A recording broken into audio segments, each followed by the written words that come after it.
যখন বাড়ি থেকে কারেন্ট রাখো তখন নিচে নামি, যখন বাড়িতে লোকজন আসে তখন আমি করে যাই। জীবন দিতে তাও আমি বিয়ে করবো না, এমনিতে তো আমি কি করবো ঠিক নাই। পরক্রিয়া প্রেমের গল্প আমরা অনেকেই শুনেছি, কিন্তু এমন ঘটনা বাংলাদেশের দ্বিতীয়টি ঘটেছে কিনা তা নিয়ে অনেকেই সন্দিহান। ভাবুন তো, একজন মানুষ দিনের পর দিন লুকিয়ে আছে তার প্রেমিকার ঘরের ভেতরেই। পরক্রিয়া প্রেমিকাকে সঙ্গ দিতে প্রেমিকার ঘরের মধ্যেই ফলস সিলিংয়ে দীর্ঘদিন বসবাস করছেন প্রেমিক তারেক রহমান। এমন ঘটনা সামনে আসায় সবার চোখ যেন কপালে। ভালোবাসার অদ্ভুত এক দৃষ্টান্ত নাকি ভয়ঙ্কর এক ভুল সিদ্ধান্ত? প্রেমিকার ঘরের সিলিংয়ের উপর টানা কয়েকদিন অবস্থান করে শেষ পর্যন্ত স্থানীয়দের হাতে নাতে ধরা পড়ে রীতিমতো আলোড়ন সৃষ্টি করেছেন তারেক নামের এই যুবক। ঘটনাটি ঘটেছে মেহেরপুর জেলার গাইনী উপজেলার মঠমুড়া ইউনিয়নের মোহাম্মদপুর পশ্চিমপাড়া গ্রামে। 1 বছর আগেও আমার সাথে চলে গেছিল, যাই বিয়ে হয়েছিল আমাদের। 15 দিনের মাথায় তারপর পারিবারিকভাবে ছাড়াছাড়ি হয়ে যায়। এটা কতদিন আগে? 1 বছর আগে আমার সাথে যাওয়ার পরে 15 দিন ছিল। 15 দিন থাকার পরে মনে করেন ছাড়াছাড়ি হয়ে যায় পারিবারিকভাবে। আবার তারপরে আবার মনে করেন যে যোগাযোগ হয়ে যে কথাবার্তা চলে। এই ঘটনা প্রকাশ্যে আসার পর পুরো এলাকা জুড়ে সৃষ্টি হয়েছে আলোচনা আর সমালোচনা। এখন প্রশ্ন হলো, একই স্থানে লুকিয়ে থেকে কিভাবে চলতো তার সবকিছুই। চিন্তা করেন, লোক তো আপনার বাড়ি থেকে পাইছে, বাইরে তো পাই নাই। বাড়ি থেকে পালিয়ে গেছে দিয়ে মাঠ থেকে ধরে নিয়ে তার বাড়ি। স্থানীয় সূত্রে জানা যায়, যেখানে তারেক রহমান লুকিয়ে থাকতেন সেটি ছিল ফলস সিলিংয়ের উপর ছোট্ট একটি জায়গা।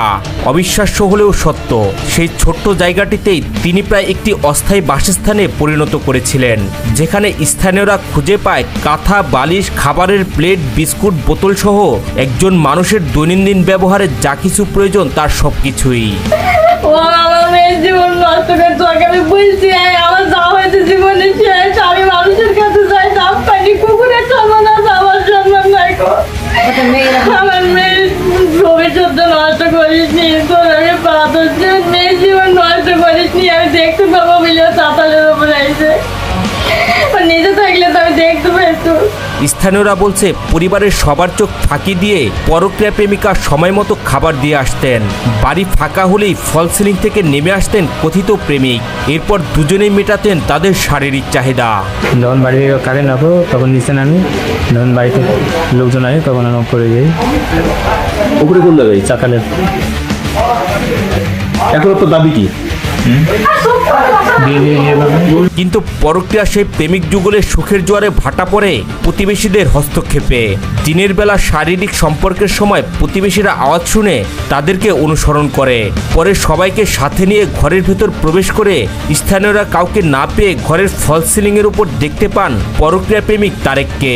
বিয়ে করবো না, জীবন দিতে তাও আমি বিয়ে করবো না, এমনিতে তো আমি কি করবো ঠিক নাই। আমার জীবন শেষ, তো আমাকে শেষ করছে, আমার মেয়ের জীবন শেষ করছে, আমার জীবন শেষ করছে। এদের তো আপনিও দায়ী। না আমি যাই না গো। আচ্ছা, ওর যে খলিশাগুলি বিয়ে হয়েছিল, ওর সাথে আপনার কথা হয়েছিল সিম কার্ডে, মোবাইলে বলেন তো এটা? হ্যাঁ, আমি বলতে চাইছিলাম যে আমার সংসার আছে, আমার মেয়ে আছে, করছে, আমি আমাকে ফোনে বিরক্ত করে, কিন্তু আমি বলে পরিবেশ করে উঠতে পারিনি। কখনো গালাগালি শুরু করতো। আমি বলতে চাইছিলাম যে আমার সংসার আছে, আমার মেয়ে আছে, আমার স্বামী আছে। গৃহবধূর বক্তব্য অনুযায়ী প্রায় 5 বছর আগে বাড়িতে গ্রিল ও রঙের কাজ করতে এসেছিলেন তারেক। সেখান থেকেই তাদের পরিচয়। কাজের সূত্রে প্রেমিক তারেকের কাছে তার ফোন নম্বরও ছিল। পরে সেই নাম্বারে বিভিন্ন সময় ফোন করে এই গৃহবধূকে উত্তপ্ত করতেন তারেক। বিষয়টি নিয়ে তারেকের পরিবারকে জানানো হয়েছিল বলে দাবি করেন এই গৃহবধূ। ও কি কাজ করতে আসছিল আপনার বাড়ি 5 বছর আগে? দাদা পাখি ছিল, গ্রিলের দরজা রং দিয়ে। এদিকে হাতে নাতে ধরা পড়ার পর স্থানীয়রা তাদের বিয়ে দিতে চাইলে এই গৃহবধূ পরক্রিয়া প্রেমিককে বিয়ে করতে অস্বীকৃতি জানান।